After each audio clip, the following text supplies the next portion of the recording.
আমরা এখন একজনকে সারপ্রাইজ দেব, তারই ডেকোরেশন চলছে। আজকের ভিডিওটি কিন্তু রাত্রিবেলা থেকে শুরু হয়েছে। এখন ঘড়িতে বাজে হলো রাত 12টা। আমি আর পিয়া দুজন মিলে একটু ডেকোরেশন করছিলাম বার্থডের, ছোট্ট একটা রাত্রিবেলা সেলিব্রেশন। রাত 12টা বেজে গেছে মানে কিন্তু পরের দিন পড়ে গেছে মানে 6 ফেব্রুয়ারি। আর 6 ফেব্রুয়ারি হলো গুডলির বার্থডে, তাই যে রাত্রিবেলা একটু ছোট্ট করে ওকে সারপ্রাইজ দেবো। ও তো ঘুমোচ্ছিল, আমি আর পিয়া এদিকে ডেকোরেশন করছিলাম। পিয়া গেছে ওকে ঠান্ডার মধ্যে ঘুম থেকে উঠে তারপর আবার সোয়েটার পরে এই যে ঘুম ঘুম চোখে চলে এসেছে। ও তো জানতো না, তাই দেখে একটু অবাকই হয়ে গেছিল। গুডলির জন্য কেক। গুডলি মনে হয় ঘুমে তাকাতেই পারছে না, চোখ পুরো ফুলে গেছে ঘুমে একদম। এই যে বসে পড়েছে কেক কাটতে।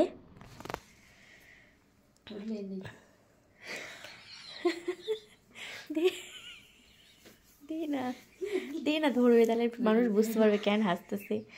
চাকু পাওয়া যায় নাই, তাই এই যে রাত্রিবেলা জোগাড়। এই পিয়া তুই একটু ছবি তোলো, ফু দিবে। না না তখন থেকে কাট না। Happy birthday to you, happy birthday to you, happy birthday dear Gudli, happy birthday to you. একটাই কাট, আপনি ওইটা কেন করতেছিস? ইস দিয়ে দিবি কাটতে। না না, হ্যাঁ হ্যাঁ, মোমবাতিগুলো উঠা।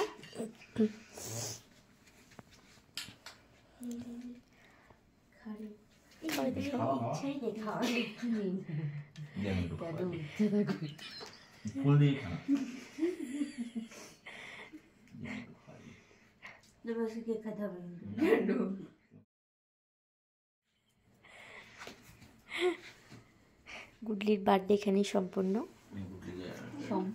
এখানে শুরু। রাত 12টায় তো গুডলির একবার বার্থডে সেলিব্রেট হয়েই গেছে। তারপরে এই যে সকালবেলার চা খাচ্ছি সবাই মিলে এখন, কারণ আজকে একটু কাজকর্ম আছে বেশ। সকালে ঘুম থেকে উঠতে বেশ দেরি হয়ে গেছে, মানে 9টাও বাজে। তো এই যে চা খাচ্ছি, গুডলি দিকে বসে বসে মোবাইল ঘাটছে, কারণ ও আজকে সকাল থেকে পড়াশুনো করেনি, মানে ওর আজকে বার্থডে, ওর আজকে টোটাল ছুটি। সকালে চা খাবো যে এখন। আর এদিকে যে পিয়া রান্না করছিল, আমি দেখতে গেলাম ও কী রান্না করছে। তারপরে আমাকে বললো তুই একটু নাড়াচাড়া কর, আমি একটু অন্য কাজকর্ম করি। তারপরে এই যে একটু আলু ভাজছিলাম, তারপরে এই যে একটু রোহানকে চা করে দিলাম, লাল চা। আর এদিকে যে ডাল হয়েছে, আবার এদিকে একটু আলু পেঁয়াজগুলি ভাজা করছিলাম। তারপরে যে সবাই মিলে এখন খাওয়া দাওয়া হবে। সকালে পিয়া এখানে একটু লাউয়ের ডোকা করেছিল। সকালের রান্না তো হয়ে গেছে, এবার সকালে খাওয়া দাওয়া হবে। তারপরে অনেক কাজকর্ম আছে, রান্নাবান্না আছে, মাছ মাংস সব কিছু আছে, ওগুলো ধুতে হবে, রান্না করতে হবে। সকালে আজ 2 রকমেরই ভাজা হয়েছিল। তো সবাই মিলে মানে 3 জন, আমি পিয়া গুডলি রোহান সবাই মিলে এখন খাওয়া দাওয়া করবো। খাওয়া দাওয়া তো হয়ে গেছে। আর এই যে আজকে এদিকে বাজার পাবদা মাছ এনেছিল, মানে দুপুরের জন্য এনেছিল, আর গুডলির জন্য কিছুটা করে রাখবো। এদিকে সব আমি ধুয়ে দিলাম। আর এই যে পিয়া রান্না করছে, প্রথমে যে মাছগুলো ভেজে নিচ্ছিল, ওইদিকে রান্নাটা করছে, আর আমি ওকে এদিকে অন্য কাজে হেল্প করছি, মানে একটু সবজি কেটে টেটে দিচ্ছি। ওইদিকে দুপুরে রান্না করছে, আর আমি রাত্রে রান্নার জোগাড় করছি, মানে একটু ফ্রাইড রাইস করবো, তার জন্য যেখানে ফুলকপি কাটছিলাম। এগুলো কাটতে অনেকটাই সময় লাগে। মটরশুঁটি আগেই ছুলে রেখেছি, তারপরে এই যে বিনস আর এই যে গাজর আর ক্যাপসিকাম কাটবো, ওগুলো সব এই যে সবই আমার এক এক করে কাটা হয়ে গেছে, ধুয়ে সুন্দর করে আলাদা আলাদা করে সব রেখে দিয়েছি। কারণ পিয়া ওদিকে সকালের রান্নাটা তো হয়েই গেছে, দুপুরের রান্নাটা করে তারপরে ওইগুলো এক এক করে রান্না করবে। আর এদিকে যে মাংসের জন্য আমি এদিকে সব একবারে কেটে রেখেছি, আলু পেঁয়াজ রসুন সব কিছু একবারে কেটে রেখেছি। পিয়াজ ওদিকে মশলা করবে আর রান্না করবে। সকালের এই যে পাবদা মাছ, সকালে না মানে দুপুরে খাওয়ার জন্য একটু পাবদা মাছের ঝোল করছিল। আর গুডলির জন্য হবে একটু সর্ষে পোস্ত দিয়ে পাবদা মাছ, ওটা আলাদা করে রাখা আছে, এটা আমাদের এমনি নর্মাল দুপুরে খাওয়ার জন্য। তারপরে আমার সব কাটাকাটি হয়ে গেছে। এখানে একটু কাঁচা কুল ছিল, খুব কাঁচা কুল খেতে ইচ্ছে করছিল, মানে তাই এই যে আমি একটু কাঁচা কুল এখানে মাখছিলাম। অনেকদিন ধরে এরকম শিলে বেটে কাঁচা কুল খাওয়া হয় না। কুলগুলো তো প্রথমে থেতলে নিয়েছি, পিয়া একটু ধনেপাতা দিল, ধনেপাতা লঙ্কায় যে একসাথে একটু শিলের মধ্যে থেতলে নিচ্ছি, এবারে যে মাখবো। বেশি টক তো খেতে পারি না, একটু বেশি করে চিনি দিয়ে মাখছিলাম। আর এদিকে পিয়ার সর্ষে পোস্ত দিয়ে যে পাবদা মাছও হয়ে গেছে, কি সুন্দর হয়েছে দেখতে। আর একটু শুকালে গ্রেভিটা সুন্দর হবে। আমার কুল মাখাও হয়ে গেছে, আর পিয়ার পাবদা পাতুরি এই যে নামিয়ে দিচ্ছি, কি সুন্দর লাগছে না দেখতে, দারুণ হয়েছে কিন্তু। আর পিয়া এই পাবদা পাতুরিটা দারুণ করে, রাত্রেবেলা টেস্ট করব, কারণ এটা তো এখন গুডলির জন্য করা হচ্ছে, এখন তো খাওয়া যাবে না। গুডলির জন্য এখন উঠিয়ে রাখছি, গুডলি একবারে রাত্রিবেলা খাবে। 4টা করেছে, তার জন্য আমাদের 4 জনের জন্য 4টা, আমরা 4 জনে 4টা পাবদা মাছ খাবো রাত্রিবেলা। আমি তো কুলটা মেখে নিয়ে এখানে দাঁড়িয়ে আছি, পিয়ার যতক্ষণ না রান্না হচ্ছে ততক্ষণ যেতে পারছি না, কারণ ও বলছিল খাবে। এই যে দেখো কুল মাখা তো আমার হয়ে গিয়েছে, মানে আমি অল্প অল্প করে লবণ আর চিনি দিয়েছিলাম, তো খেয়ে দেখলাম একদমই লবণ আর চিনি কিছুই হয়নি, তাই আবার এই যে একটু বেশি করে লবণ আর চিনি দিলাম। একটু মিষ্টি মিষ্টি হলে কিন্তু বেশ ভালো লাগে খেতে। আর লঙ্কাও দিয়েছি 2-3টে থেতো করে, জানি না কি না ঝাল হবে। এর আগের দিনের কুলটা গুডলি মেখেছিল আর আজ আমি মাখছি। কুলগুলা এতটা ভালো, মানে এতটা মিষ্টি ছিল, কাঁচা কাঁচায় খেয়েছিলাম, হলুদ হয়ে গেছে, দারুণ ছিল। কুল মাখা খাওয়া শেষ করতে না করতে গুডলি আবার দোকান থেকে নিয়ে এসেছে চিপস। তারপরে এদিকে একটু চিপস খেলাম, আর পিয়াতে দিকে রান্না করছে, জানি না কি রান্না করছে, ওকে বললাম দেখি তুই এখন কি করছিস। ভাবছিলাম মনে হয় ও মাংস রান্না করছে, তারপরে দেখি না ফ্রাইড রাইসের এই সবজিগুলো ভেজে রাখছিল। ফ্রাইড রাইসের সবজিগুলো ভেজে রাখলে সুবিধেই হয়, পরে ভাতটা করে এগুলো সব মিলিয়ে দেওয়া যাবে। আমার সব কাজকর্ম শেষ, আমি ওকে সব কিছু কেটে টেটে রেডি করে দিয়েছি, এখন ও শুধু রান্না করবে। আজকে সব কিছু রান্না করার দায়িত্ব পিয়ার। এই যে সবার প্রথমে ফুলকপিগুলো ভেজে রেখেছিল, ফুলকপিগুলো আমি কিছুটা নিয়ে নিয়ে খাচ্ছিলাম, বেশ ভালো লাগছিল খেতে। আর এদিকে চাটনি করার জন্য আমসত্ত্ব ভিজিয়ে রেখেছে, আমি কিছুক্ষণ বাদে আমসত্ত্ব চাটনিটা করে নেব, ওর রান্না হবে। তার আমি শুধু একটু পর পর এসে দেখছিলাম পিয়া কি রান্না করছিল। সব কিছু রান্না প্রায় কমপ্লিট, এখনও সবার শেষে বসিয়েছে হলো মাংস। হবার পর একটু চাটনি হবে, আর তারপর ফ্রাইড রাইস। ফ্রাইড রাইসটা পরে করব গরম গরম, তাছাড়া কিন্তু সবই রান্নাবান্না প্রায় হয়েই গেছে। রান্না করতে করতে কখন যে দুপুর হয়ে গেছে বুঝতেই পারিনি। পিয়া এদিকে মাংস রান্না করছিল, ও বললো রান্নাটা হলে তারপরেই খাবে, তো দুপুর হয়ে গেছে, তাই এক এক করে এবার সবার খাওয়ার পালা। আমি একটু পরেই খাবো, পিয়ার রান্নাটা হয়ে যাক, তারপরে দুজন মিলে একসাথে খাবো। আর এদিকে দেখতে দেখতে পিয়ার রান্নাও হয়ে গেছে, এবার আমি আর পিয়া দুজন মিলে খাবো। আমি এখন শুধু একটু এই যে পিঁয়াজে পাবদা মাছ করেছিল, পাবদা মাছের ঝোল দিয়ে খাবো। এদিকে বসে বসে সবার ভাত বেড়ে দিচ্ছিলাম, গুডলি তো নিয়ে চলে গেছে টিভির ঘরে, ও টিভি দেখতে দেখতে খাবে। আর আমি এদিকে এই যে নিজের ভাতটা এখন বাড়ছি, একটু ঝোলটা গরম করেছিলাম, ঠান্ডা ঠান্ডা না ভালো লাগে না। পাবদা মাছের ঝোলটা আজ অনেকদিন পরে খাবো, সবসময় তো সর্ষা পোস্ত দিয়েই খাই, তাই আমি বললাম আজ একটু এখন এরকম করে কর, আর সর্ষা পোস্ত দিয়ে তো পরে খাবো। এর খাওয়া দাওয়া শেষ করে আমি আর পিয়া লেগে গেছি আবার রান্না করতে। মানে চাটনিটা করা হয়নি, আর পায়েসটা, একদিকে চাটনি হচ্ছিল আর আমি এদিকে পায়েসের জোগাড় করছিলাম। মা পায়েসটা করবে, চাটনি হয়ে গেছে, আর এই যে এখন পায়েস বসেছে। মা এদিকে সবার শেষে পায়েসটা করবে, কারণ আমিও খুব একটা ভালো পায়েস করতে পারি না, আর পিয়াও পারে না, তাই এই যে পায়েসটা মাই করবে। আমি এদিকে দুধটা জাল বসিয়েছিলাম, আর এদিকে মটরশুঁটিটা সেদ্ধ করতে দিয়েছি, আর এর মধ্যে মটরশুঁটিগুলো দিতে ভুলে গেছি, তাই এখানে আলাদা করে সেদ্ধ করতে হলো। মটরশুঁটিগুলো সেদ্ধ করে রেখে দিয়েছি। আর এদিকে পায়েসের চালও কিন্তু প্রায় ফুটে গেছে। মা গেছে হলো গুড় আনতে, যেহেতু ঠান্ডার দিন, খেজুরের গুড় ছাড়া তো এখন পায়েস ভাবাই যায় না। মা এদিকে গুড় নিয়ে এসে এখানে দিয়ে দিলে কিন্তু পায়েস হয়ে যাবে। আর এই যে এদিকে পিয়া করলো হলো ফ্রাইড রাইস, আমি আর পিয়া দুজন মিলে যে আস্তে আস্তে মিলাচ্ছি, কারণ অনেকটা ছোটো ফ্রাইড রাইস একা একা করতে অসুবিধা হচ্ছিলো। এখানে যে ফ্রাইড রাইসও রেডি, সব রান্নাবান্না কিন্তু প্রায় রেডি হয়ে গেছে, আর এবার শুধু রাত্রিবেলা খাওয়া দাওয়া। ভাবি রান্না শেষ, তখনই এক এক করে আরও রান্নার কথা মনে পড়ে। ফ্রাইড রাইস করার পরে ভাবলাম যে এদিকে পায়েস তো হয়েই গেছে, আর ফ্রাইড রাইস হলে মানে সব রান্না শেষ। তারপরে মনে পড়লো না, এখনও আরেকটা রান্না করতে হবে, সেটা হলো পনির। এখন আপাতত আর রান্না করব না, পনির পরে করব, কারণ পনির আনতে হবে। তারপরে গুডলি গেছে হলো দোকানে পনির আনতে। আমাদের তো এদিকে এখনকার রান্নাবান্না তো কমপ্লিট, এখনও বিকেল হয়নি। বিকেল হলে চাটা খেয়ে তারপরে আবার পরে শেষে পনির করা যাবে। এদিকে বিকালবেলা গুডলি কাছে চা করতে আজকে, কারণ আমরা আজ অনেক রান্নাবান্না করেছি। গুডলিকে বলেছি তুই আমাদেরকে একটু চা করে খাওয়া। গুডলি কাছে চা করতে, আর আমি এখান থেকে যে দোকান থেকে চানাচুর নিয়ে এসেছিলাম, বাদামগুলো বেছে দিচ্ছি, কারণ আমি বাদাম খাই না। তারপরে চানাচুর দিয়ে চা খেলাম, চা খেয়ে তারপরে এই যে এখন এসেছি হলো পনির রান্না করতে। পনির হচ্ছে হলো আমার আর মার জন্য, একা না, তাড়াতাড়ি কোনো কিছুই হয় না, তার জন্য আমি এদিকে পনির ভাজছিলাম, আর পিয়া দিকে পনিরের মশলাটা করছিল। পনিরের মশলা করে দিয়ে ও এবার বলল এক এক করে যা যা রান্না হয়েছিল ও সব কিছু গুডলির জন্য সুন্দর করে প্লেটে প্লেটে বেড়ে রাখবে। পনিরের তরকারিটা এখনও হয়নি, পনিরটা হলে তারপর আমি বাটিতে পনিরটা দিয়ে দেব। ততক্ষণে ও বাদবাকি যা যা খাবারগুলো ছিল সবে যে বেড়ে দিয়েছে। পাবদা মাছটা কিন্তু বেশ ভালো লাগছে দেখতে, প্লেটের মধ্যে সাজানো। আমার ওদিকে পনিরটা প্রায় হয়ে গেছে, ঝোলটা আরেকটু শুকিয়ে এলে নামিয়ে দেবো, গ্রেভি গ্রেভি রাখবো, বেশি ঝোল রাখবো না। অ্যাট লাস্ট আজকে আমাদের সব রান্নাবান্না কমপ্লিট, পনির হয়ে গেছে, শুধু ওটাই বাকি ছিল, ওটা হয়ে গেছে, ওটা তো কমপ্লিট। আর এই যে বার্থডে গার্ল এখন সাজতে বসেছে, নতুন ড্রেস পরা হয়ে গেছে, এটা ওকে বার্থডেতে এনে দেওয়া হয়েছে, তো সুন্দর একটা স্যাশও পরেছে, হ্যাপি বার্থডে লেখা। ওটা এবারের না, ওটা আগের বার আনা হয়েছিল, তো রেখে দিয়েছিল ভালো করে, ওটাই পরে নতুন ড্রেস পরে বসে গেছে। ছদ্দি হলো মেকআপ আর্টিস্ট, ছদ্দি হচ্ছে সুন্দর করে সাজিয়ে দিচ্ছে।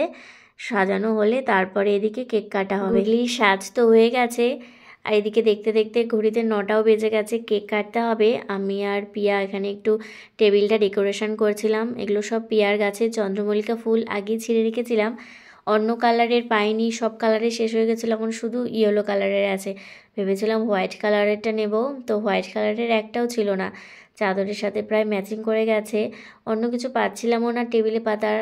একটা সাদা কালারের সুন্দর একটা টেবিলের ঢাকনা খুঁজে রেখেছিলাম, কিন্তু দরকারের সময় ওটা আর পাওয়া গেল না, তার জন্য এই চাদরটাই পেতেছি। এটার সাথে হলুদ ফুলগুলো একদম ম্যাচিং করে গেছে। এত চন্দ্রমল্লিকা ফুল নিয়ে এসেছি, ছিঁড়েই যাচ্ছি, শেষ আর হচ্ছে না। কিছু চন্দ্রমল্লিকা এনেছিলাম, এবার কিছু রক্ত গাঁদাগুলো আছে না, ওগুলো এনেছিলাম, ভালো লাগছে বেশ লাল লাল। কারণ হয়তো সবগুলো চন্দ্রমল্লিকা যদি ইয়েলো, আর তার সাথে কিছুটা কসমস ছিল, কসমসের পাপড়িগুলোও মিলে গেছে কালারিংয়ে। তো ছোটো ছোটো করে পিয়া সব ছিঁড়ে সুন্দর করে সাজিয়ে দিচ্ছিল। তো অনেকক্ষণ ধরে দাঁড়িয়ে আছে কখন আমাদের টেবিলটা সাজানো হবে আর ও নিজের কেকটা নিয়ে আসবে। এই যে গুডলির কেক চলে এসেছে, কি সুন্দর না কেকটা। কেকটা আমাদের তো খুবই পছন্দ হয়েছে। আমি আর পিয়াই বাজারে গিয়েছিলাম, পছন্দ করে এনেছি। ও বলেছিল ওর রেড ভেলভেট কেক লাগবে, ও রেড ভেলভেট কেক খুব পছন্দের, তাই এই যে ওকে এবার এই কেকটা এনে দিয়েছি। কেক নিয়েও সুন্দর সুন্দর এই যে পোজ দিচ্ছিল, পিয়া ছবি তুলছিল, আমি এখানে ওকে একটু ভিডিও করে দিচ্ছিলাম। এদিকে ডেকোরেশন তো হয়ে গেছে, কিন্তু এখনও সবাই আসেনি কেক কাটার জন্য, তাই একটু ওয়েট করছিলাম। এদিকে জলের গ্লাস, পায়েস, তার সাথে যে ধান দ্রব্য সবই তো রেডি হয়ে গেছে। তো আর ওয়েটই করতে পারছিল না কেক কাটার জন্য, কিন্তু এদিকে গুডলির জিজুও এখনও আসেনি আর বাবাও এখনও আসেনি। বাবা দোকান থেকে এলে তারপরেই কেক কাটা হবে, তার জন্য আমরা ওইদিকে বসে বসে টাইম পাস করছিলাম। তারপরে প্রায় 10টা বেজে গেছে কেক কাটতে কাটতে। এদিকে এখন সবাই চলে এসেছে, তারপরে যে এখন কেক কাটা হবে তার জন্য যে মোমবাতি সবগুলো ধরানো হচ্ছে। চারিদিক দিয়ে না অনেকগুলো ছোট ছোট মোমবাতি লাগানো হয়েছিল, তাই ওরা জ্বালিয়ে শেষ করতে পারছিল না। গুডলি আর পিয়া দুজন মিলেই ওরা মোমবাতিগুলো জ্বালাচ্ছিল।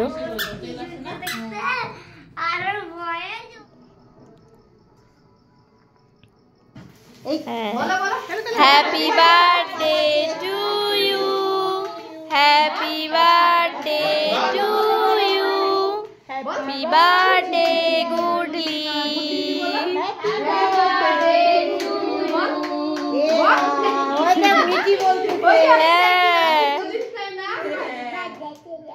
ও বলছে নে নে কেক খাওয়া গুডলিকে।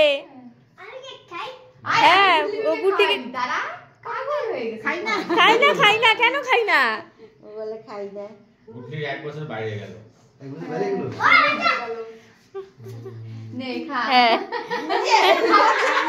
Happy birthday Guddu.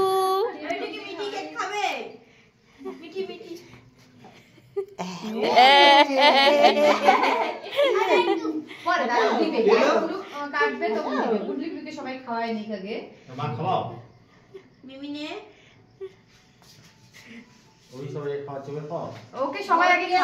এতক্ষণ ধরে ওয়েট করার পর এই যে 1 মিনিটেই কেক কাটা হয়ে গেল, মানে বার্থডে শেষ। তারপরে এই যে মা পায়েস খাইয়ে দিচ্ছিল, আর এই যেখানে আশীর্বাদ করলো। এক এক করে সবাই গুডলিকে এই যে পায়েস খাওয়াচ্ছে আর আশীর্বাদ করছে। যতই কেক কাটা হোক পায়েসই তো মেন, এটা ছাড়া তো বার্থডে হয় না। বলছে আমাকে এত পায়েস খাওয়াচ্ছ, এখনই পায়েস খেতে খেতেই তো আমার পেট ভরে গেল, আমি এরপরে ভাত খাবো কি করে। বাবার পর এখন পায়েস খাওয়াতে গেছে এই যে গুডলি জিজু। আমি আর পিয়া ভাবলাম থাক, তোর এমনিতেই পায়েস খেয়ে খেয়ে পেট ভরে গেছে, আমরা আর ওকে পায়েস খাওয়াবো না। কিন্তু গুডলি সেই ব্যাপার, জন্মদিনের দিনই গুডলি একদম বড় লোক হয়ে গেল। যে আশীর্বাদ করতে যাচ্ছে সেই বড় বড় নোট ধরিয়ে দিয়েছে।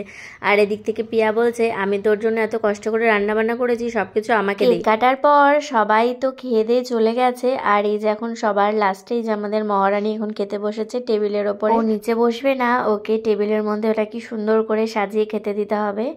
বার্থডে গার্লের আবদার তো শুনতেই হবে, তাই এই যে বসে পড়েছে আর অর্ডার দিচ্ছে যে এক এক করে আমার খাওয়াগুলো তাড়াতাড়ি নিয়ে আয়। পিয়া গেছে ও আনতে, যে পিয়া সুন্দর করে ওর জন্য সব খাওয়াগুলো যেহেতু রেডি করেছে, আমি বললাম তুই বেশি কিছু রান্না করা হয়নি, অবশ্য অল্প অল্পই রান্না করা হয়েছে। যেহেতু ফ্রাইড রাইস করা হয়েছে তাই বেশি আইটেম হয়নি, ভাতের সাথে প্রচুর আইটেম লাগে। যেহেতু ফ্রাইড রাইস হয়েছে তার জন্য যে পিয়া ওর জন্য মাংস করেছে, পনিরটা শুধু আমি করেছি, তাছাড়া পায়েস, চাটনি, এদিকে মাছ সবই এগুলো পিয়াই করেছে। এই যে সুন্দর করে স্যালাড কেটে ওর থালাটা সুন্দর করে সাজিয়ে দিয়েছে, সব কিন্তু ওগুলো পিয়াই করেছে। আমি ভাবলাম সব কিছু মানে দেওয়া হয়ে গেছে আর কিছু নেই, তারপরে দেখি পিয়াকে আরও দুটো প্লেট নিয়ে এসে হাজির হয়েছে। মানে একটাতে আছে হলো পাবদা মাছ আর একটাতে আছে হলো মিষ্টি। গুডলিকে বললাম তুই কি পারবি এত রকমের মিষ্টি খেতে, কতগুলো মিষ্টি দিয়েছে। তো গুডলি তখন বলছে না এগুলো তো আমি এতগুলো কিছু খেতে পারবো না, তুই শুধু আমাকে কয়েকটা সুন্দর করে ছবি তুলে দে তাহলেই হবে। আজকের জন্মদিনের মেনু ফ্রাইড রাইস, তার সাথে স্যালাড। শুধু শশাটা পাওয়া যায়নি, মানে শশাটা ঘরে ছিল না, ওটা আনতেও মনে নেই, তার জন্য একটু গাজর, টমেটো আর বিট এই 3টা জিনিসই স্যালাডে দেওয়া হয়েছে, তার সাথে পাঁপড় আর এদিকে মাংস, পনির, মাছ এগুলো তো আছেই। বার্থডে গার্ল বসে গেছে খেতে, জানি না কখন খাবে, শুধু বলছে আমাকে একটু ভিডিও করে দে, আমাকে একটু ভিডিও করে দে। সবার শেষে এই যে ওর জন্য একটা কেক রাখা হয়েছিল, যেটা দিতে মনেই ছিল না একদম, ওটা ফ্রিজে রাখা ছিল। তারপরে এই যে পিয়া গিয়ে ফ্রিজ থেকে কেকটা নিয়ে আসলো। এখন এই যে ওর খাওয়া পুরো একদম মানে একদম বার্থডের মেনু একদম সম্পূর্ণ সবার খাওয়া হয়ে গেছে। লাস্ট শুধু আমরা 3-4 জনই বাকি আছি, মানে এই যে গুডলি তো অলরেডি খেতে বসেই পড়েছে, আর এদিকে আমি, মা আর প্রিয়া 3 জনই বাকি আছি। পিয়া গেছে আমাদের খাবার আনতে, আমরা ওইখানে গুডলির পাশে বসে খেয়ে নিই। পিয়া আমার আর ওর খাওয়া নিয়ে চলে এসেছে, আমরা এখন খেতে বসবো। তার আগে গুডলিকে বললাম সর্দি তোর জন্য এত কিছু রান্না করেছে, একটু টেস্ট করে করে দেখ খাওয়াগুলো কেমন হয়েছে। ও ভাবছে কোনটা দিয়ে শুরু করব, আমি বললাম তোর প্রিয় চিকেন ওটা দিয়েই শুরু কর। ও কি করলো, আগে দুটো পনির নিল, পনির দিয়ে বলছে ফার্স্টে একটু পনির খেয়ে দেখি। ডিস্টার্ব করবো না, ওর জন্মদিনের খাবার ভালো করে খাক, আমরা এখন খেতে বসে যাব। আজকের এই ভিডিওটি তাহলে এখানেই শেষ করছি।